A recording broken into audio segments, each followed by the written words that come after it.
when one of the most important, let's say, presences on the table of Leil Seder is the wine, is the cup and the wine, because the cup is basically Malchut, when she is full with wisdom in a way that we can use it, because usually we cannot use Chokhmah, which is to do with life and pleasure and plenty and everything. But and this is why the 4 cups are signs and code for the 4 redemptions. Okay. Which means 4, it's true, 4 level, and Ari is saying it's the 4 level of the way we feel with letters the word Elohim. So we have, yeah. So how do you feel? So Elohim starts with Alef. So the feeling of Alef is Lamed Pei, Lef. The feeling of Lamed is Mem Daled, Lamed. Okay. Now we have 2 letters that has 3 different ways to feel them. It's Hey and Yud. Hey you can feel with Alef, you can feel with Yud, and you can feel with itself. Okay. And Yud itself, the double feeling of it is Yud is Vav Daled, but then you have Vav inside in which you can actually feel with exactly the same, or Aleph or Yud. So the first 2 is to do with Chokhmah and Binah, and the 3rd and the 4th are united, which are to do with Vav and Hey. So you get the whole name of Havaya through the 4 cups. The cup is very, the shape of the cup is very important, because it actually a repetition of this, of Malchut. Yes. Yeah, it's like this is the full cup with the 6 or with the 9 influences or illumination in it. Okay. And each one holding and passing or holding the cup or in unison is actually the 4 aspects, which is Chokhmah, Bina, Tiferet, and Malchut together, and which are the 4 redemptions. So it's combining, connecting, and unifying the past with the present and the future. Okay, so this is the 4 levels. Okay. And then I remember about the cup for Eliyahu Nabi. So this cup is calling for the redemption, for the announcing of the redemption? For the prodigal son, the one who never arrived till now to any Leil Seder. Now he arrived. He remembered the origin of himself. He remembered his spirit. So we open in the last redemption, we open the door for Eliyahu, and Eliyahu brings the 5th son inside and say, this belongs to you. And in a way, the 5th son is all humanity. Exactly. Yes? Yeah. So to come to the adherence that you were talking. They are all joining the order that is the Leil Seder, which means the table or the altar or the way we collect ourselves, or the power collect us together. And as I said, we are eating everything to include it in ourselves, and then we put ourselves on this table to be eaten by the higher. So, yes, so the empty chair, one can say that that we live for Eliyahu and for all those who will come to share the virtue and the choice. Now, it's not so much the value, it's to do with virtue, sgula, meaning that it's an ability that is innate, and it was thought of from the beginning of creation. This is actually the whole 10 plagues of Egypt can be explained one by one as a conversation between God through Moses and Pharaoh. Because actually Pharaoh is asking, truly, in the name of where the power of life is lying, it means the greatness of what Egypt considered to be the peak of culture, or the peak of humanity, the evolution of humanity. Why actually I need to deliver that, or to give the key of human evolution to this people who were my slave? It doesn't make sense. Mm-hmm. So through the plagues, actually there is a proof that there is something, first, that Egypt as the peak of any culture, of ours today as well.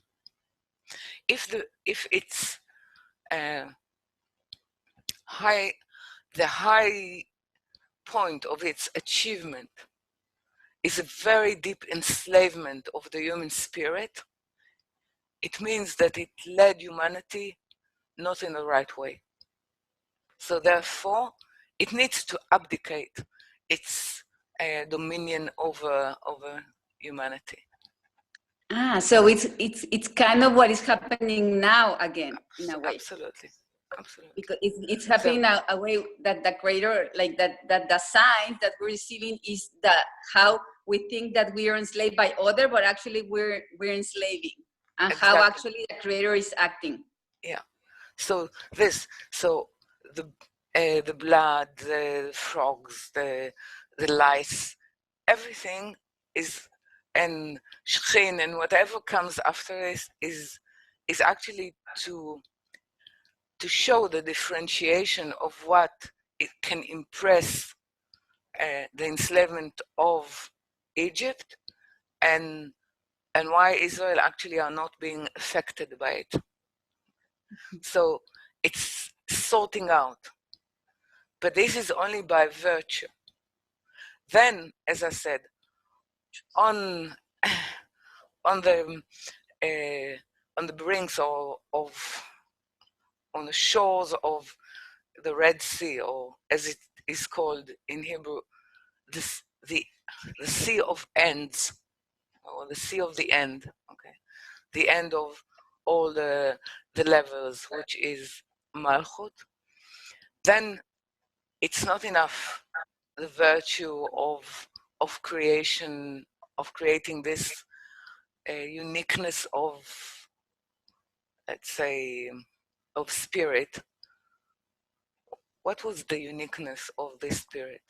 Ari is actually telling us that the origin of Israel is from, let's say, drops of semen, of keri, which the first Adam had in the 130 years that he separated himself from Chava, meaning that they never had the feminine or female dressing or womb or a fertile egg to actually develop. So all their destiny is always to look for the right vessel that they can dress themselves and express the origin of their virtue. Okay. But at a certain point, when we get to Malchut, we have to choose. So it will not be only by virtue, it will be by choice as well. And this is happening when, as I said, Pharaoh is, after he was convinced, why actually he goes back or he regrets his decision to free or to allow Israel to go, or to allow all those people. It's not only Israel, it's Egyptian as well, who wish to go after. Why he changed his mind? Because now he has to prove to himself that it is as well choice. Yeah. So this is the issue. Is there anything else that you asked? Yes. Yes. Okay.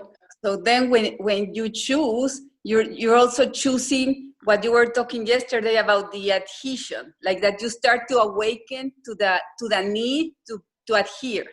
Yes. In a way. Yeah. Yes. Okay. Because this is I will connect it to what I answered now to Shosh. It means that now you deeply feel and understand that your true identity, your uniqueness, is inside the adhesion to the Creator.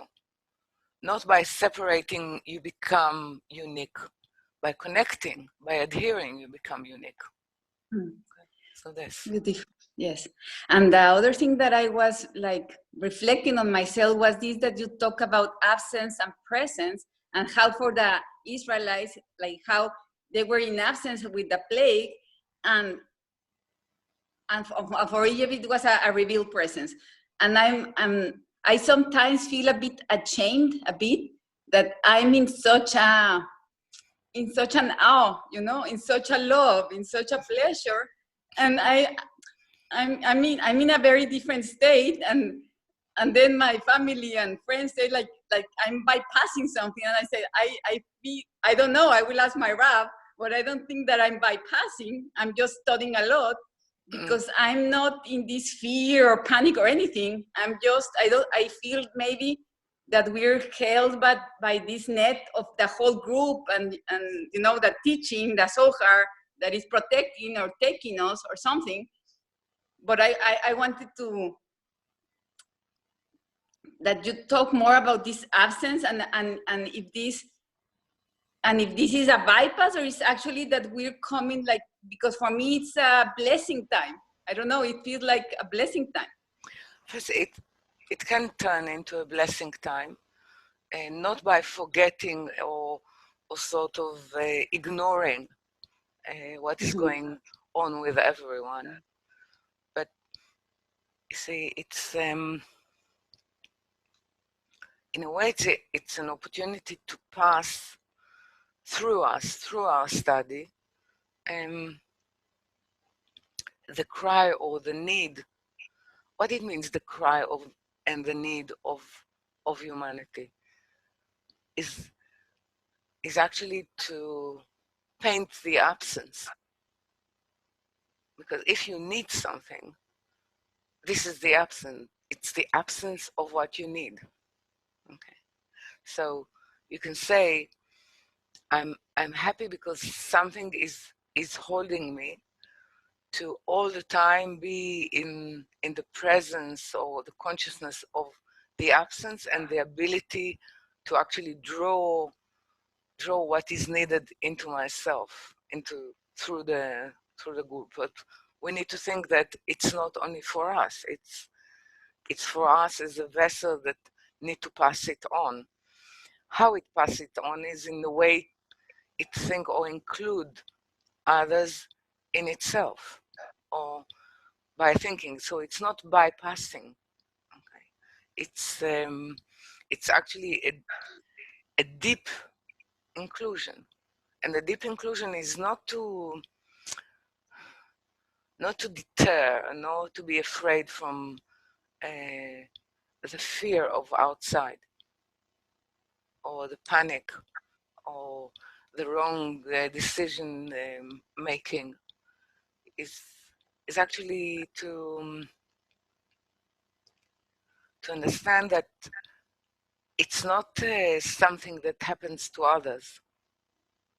In a way, it's parts of ourselves. But we were fortunate enough to be able to see that this part of ourselves is able to create a way, or to pave a way into asking that which have answer, to ask it. Okay, so we are asking the Zohar, we're asking through our study, but it's not through thinking that something else is happening outside of ourselves. It is parts of ourselves. It's part of ourselves, but we can host it in a different way because of the study. Yeah, exactly. Yeah, but we are not disassociating from it. I don't feel dissociated, but I wanted to make sure because I don't want to be dissociated. You know? Okay, so we have to remind ourselves, because we can sort of feel so engulfed by the, one can say, by the atmosphere of the study and what is attending us, which is very strong at this time and very present. So it's not that we're using this to protect ourselves. This is what we need to remember. Okay. Yeah, but and also we're obliged, well, in Spain, the government, like, we're obliged to stay at home. Like, so actually, like, I don't have anything else to do. I don't have work. I have very little work. So then, you know, it's like if something is putting me to focus on my study more. Yeah, so this is what I'm saying. This is the blessing, but we need to remember that others did not have the opportunity, or we did not open it in the right way. So it's not for us. It's for some. It's to ask the questions for the future. So we will be, I can say, better service tool or service vessels for the need of the time, and for the need not only of ourselves. But it seems that the issue at the moment, or the big question of today, of what is presenting itself to us, is connection and mutuality. Okay. And what force and what power and what consciousness can sew us together or connect us together in the right way. And we need to consider ourselves as the test tube of that. Yeah, through us, something is testing the vaccination for humanity. Yeah. And this is how we need to. So in our study, we just also include like all humanity, when like this would be appropriate, not only the group, but also like everyone. Yeah. We have to collect the group in let's say, in surrender and differentiation, and definitely in sweetening, to as a power, a collective power of the group, to give it to all humanity. To give it to. Well, as we're coming with the inclusion, and we're giving whatever this inclusion allowed, we're giving it back. We're giving it back so that Shekhinah will use it in the appropriate way for humanity. Exactly. Yeah. Okay. The last little thing. Yeah. Like the fikomen, fikomen, the matzah that is hidden, the little matzah. Like, could you say that why is it hidden, and is it the highest, the highest intervention in the levels that we were talking, or what is? Well, first, it's the last. Yeah, it's the last. So when we're saying there is nothing left inside the way we need to conduct ourselves in Passover after afikoman. But afikoman is not a Hebrew word. Okay. it has to do with, in itself, it's like epidermis. Okay, so it's what is covering all, and yet what we're saying that the most important organ that is active in Pesach is the mouth, through eating and through telling and through, So one can say that even when we close and when we will come to the last redemption, there's always another question. There's always something hidden. There's always something to ask about and something to aspire to and something that we did not yet accomplish. This is a promise. So this is why it was given to the young one, to the future, to find it. Yeah. So we will know that there is a future, and the future is always with where are you? Where are you? Where are the higher? Yeah. Like that, my beloved is knocking. Yeah, exactly. So where can I find you? Exactly. Thank you. Thank you. And thank you for allowing us to be studying with all of you. So we're